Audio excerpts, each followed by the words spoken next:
Larry Holder, Jeff Duncan here with you at the Mercedes-Benz Superdome. A rarity. The Saints win in the Superdome.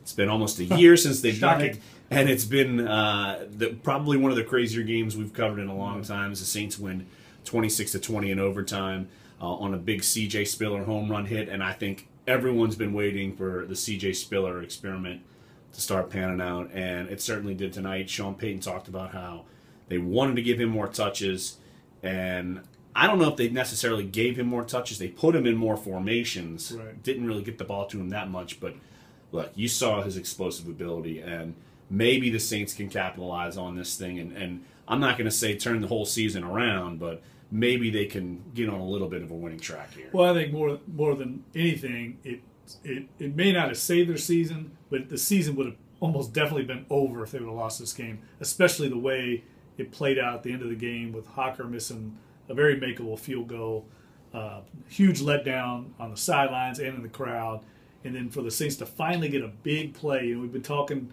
to them all year long about where are the explosive plays in this offense. Everything's dink and dunk, short passing, and all of a sudden Breeze, it's a 30-yard pass to Coleman to set up the potential game-winning field goal, and then they get the 80-yard bomb, which I guess is technically not a bomb, right? But an 80-yard big strike out of nowhere, seemingly when the chips were down. Couldn't have come at a better time. What did you think of Drew? How do you think he looked tonight? Of course, to me, he probably still wasn't 100%. Look, they didn't take many shot plays at all. It seemed like the Coleman pass that you touched on, which is that end of that 2-minute drill, that was probably his deepest ball we saw all night. Yeah, I think that they couldn't hold up very well in protection early on, so they were going with more quick strike things, trying to run the ball in the second half because protection wasn't holding up. So I think it was by design that they were going with the quicker stuff. And really, that the play to Spiller was a short out that they turned into a long run. So, but I thought Drew looked great. For the most part, he was very accurate. And when they gave him time, he was able to pick apart that Cowboys defense. And the Saints might have found one defense that's worse than theirs, at least as far as tackling. Cowboys missed a ton of tackles, including the last big play to Spiller. They had a couple guys miss chances at bringing him down. Now, defensively, they really kept the Saints in the game. Look, even though I'm sure it was maddening, and every time you turned, it was a flag here, a flag there, within the secondary, more first downs, and yet the Saints defense, specifically those young guys. I mean, look, you look at the stat sheet. Their top 2 tacklers were Kikaha and Anthony. The 3 sacks came from 3 rookies. The top 5 tacklers, the top 7, 5 of the top 7 tacklers were rookies. Wow. I mean, and it was amazing because the storyline coming in was all about, okay, Akeem Hicks is gone. Okay, Keenan Lewis is coming back. Jared Spurgeon's coming back. Daniel Ellerby's coming back.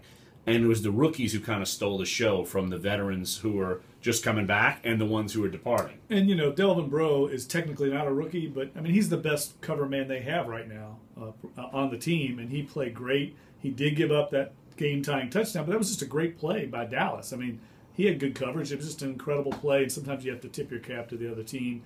Overall, though, I think you have to be encouraged with what you're talking about. This young defensive line, clearly they had confidence in that group, and that's why they were able to trade Akeem Hicks this past week, and I think they got immediate results out of those young guys. I think specifically you take Hicks away, and that puts more pressure on Bobby Richardson, who started. He's the starter now at defensive end.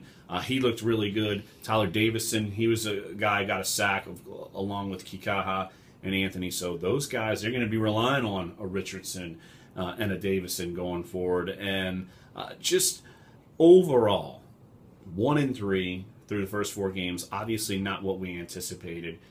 But where do you think this thing kind of goes forward? Look, they're going at Philadelphia, who's definitely hit or miss. And the Saints, I mean, like I said, it's the first time they've won in home in almost a year. They've been okay on the road, which is again, I don't know if we'll ever get that. Yeah, both teams are going to be desperate next week. I mean, Philly was had playoff expectations as well. Chip Kelly, the bloom is off the rose in Philadelphia. We know what their fans are going to be like up there. So it's going to be a hostile environment. But more than anything else, it just gives this team a little confidence that they can pull out a game. I thought what Breeze said afterwards about how the letdown from missing that field goal and then having to gather yourself on the sidelines and have the mental toughness to overcome that adversity and get a win, that could serve them well down the road in a tight game in the fourth quarter, which the way this team plays, there's going to be a lot of those. Zach Hocker, will he be a kicker next week or no? I think he will. I think Peyton will stick with him, but the key for him is not letting this carry over. I mean, that's the kind of kick that can haunt you.